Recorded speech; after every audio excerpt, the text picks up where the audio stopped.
DOJ Cybercrime Office at ang NBI Cybercrime Office ay nangangailangan po talaga ng tulong. So kung ano pwedeng bigay sa amin ng Senado, malaking tulong po sa amin yan. Suportado ng ilang senador na madagdagan ng pondo ng National Bureau of Investigation o NBI para sa susunod na taon. Sa budget hearing ng Department of Justice o DOJ sa Senado, sinabi ni Justice Secretary Crispin Boying Remulla na kulang din sila sa mga makabagong gamit at tauhan, gaya ng cybercrime prosecutors. Mula sa 4.5 billion pesos na panukalang pondo para sa NBI sa susunod na taon, 175 million pesos ang nakalaan sa Confidential at Intelligence Fund, habang nasa 475,000 pesos lamang ang para sa Office of the Cybercrime ng DOJ. 90% po meron ng cybercrime content. May cyber content na po ang halos lahat ng krimen. In fact, yung mga hold up po ng bangko, wala na ho tayong naririnig na pumapasok sa bangko upang may hawak na baril. Ang nangyayari po sa mga computer po natin tsaka sa telepono, ninanakaw ang pera.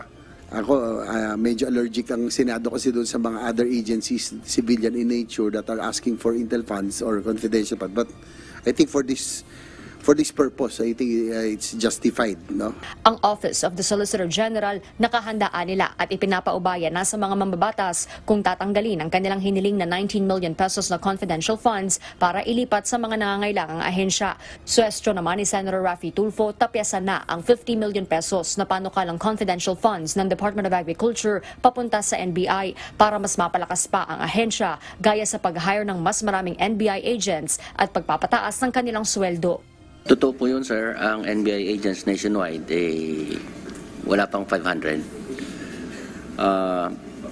Ang training natin ay ginagawa natin kung makakaipon tayo ng tamang recruits. Sa recruitment naman natin, hindi na naging attractive dahil mababa po ang entry level. I'm proposing na medyo pumitas tayo doon sa budget ng DA sa Confi funds, i-transfer natin ilan doon sa NBI. Siguro i-distribute natin. Pero para sa akin kasi, really, it doesn't make sense na yung DA magkakaroon ng confidential funds. Ayon kay Secretary Remulla, nasa 290 million pesos ang hiniling nilang budget para sa training fees ng NBI agents, pero 8 million pesos lamang ang inaprubahan ng Budget Department. Kaya umaapela ang kalihim sa mga senador na maibalik man lang ang 290 million pesos at madagdagan ng 100 million pesos bilang suporta sa NBI Academy. Nangako naman si Senator Juan Edgardo Sani Angara na gagawa nito ng paraan. Sa katunayan, para sa 2023 budget, nasa 500 billion pesos anya ang idinagdag na pondo ng Senado para sa NBI. Samantala, isiniwalat din ni Secretary Remulla ang tinatawag na Demand-a-Me Scheme, kung saan nagbabayad ang mga foreign nationals sa mga abogado sa Pilipinas para maghain ng kaso laban sa kanila para manatili pa sa bansa. Sa ilalim kasi ng batas, hindi maaaring ipa-deport ang isang dayuhan kapag may pending pa itong kaso sa Pilipinas. Nang nalata po namin, minsan kalahati po na nandun nakakulong, may kaso na sila po nagpapafile para hindi sila umalis.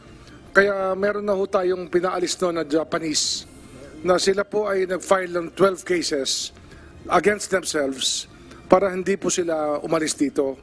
Ang ginawa po namin, tinrabaho namin, pinag-aralan namin bawat kaso, pinadismiss namin isa-isa yung mga kaso.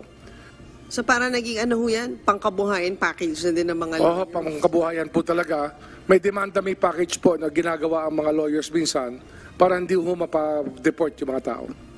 Ayon sa NBI, mahigit kalahati sa mga nakadetene ngayon sa NBI Detention Center ay mga Chinese national. Ayon sa kalihim, hindi rin anya binibilisan ng Chinese authorities ang pag-aasikaso sa mga dokumento ng mga Chinese national na nakadetene sa Pilipinas, kaya mas napapatagal ang deportation sa mga ito.